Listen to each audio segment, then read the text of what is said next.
என்னை தேடி வந்தாரு.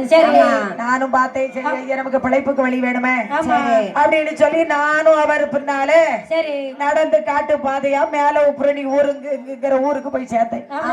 போய் பனை ஏறினேன். நல்லா ஒரு வருஷம் நல்லா பனை ஏறினேன் ஐயா.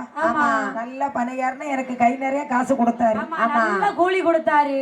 ஆனா எனக்கு ஒரு வெள்ளச்சிய நாய் ஒண்ணு உண்டு. பாசமா வளர்த்தேனா? ரொம்ப பாசமா வளர்த்தேன்.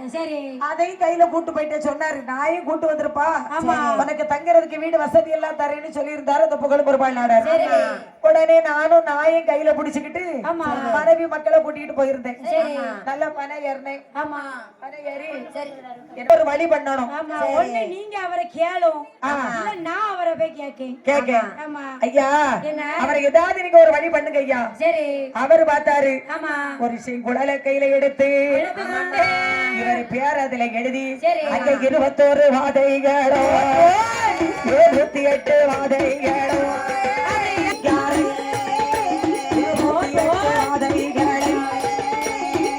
குழாயில் தான் அடைத்து அனுப்பி மல்ல விட்டாரையா.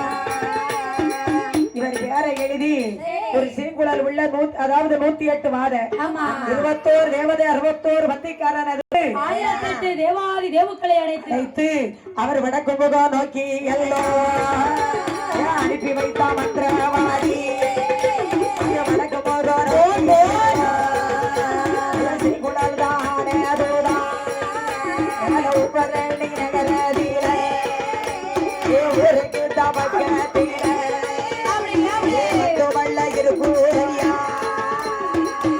108 வாதைகள் 1008 தேவதைகள் 21 வத்திக்காரன் அந்த ஊர் அருகில் வந்து அமர்ந்திருக்கிறார்கள். சுவாமி தலைமையிலே 21 தேவதைகள் 108 வாதைகளுமாக. அதாவது இந்த புகழ் பெருமாள் நாடார சும்மா விடக்கூடாது, ஊர் மக்களை சும்மா விடக்கூடாது. இந்த ஆடு மாட்டை அடிப்பது, ஆடுகாலை அடிப்பது,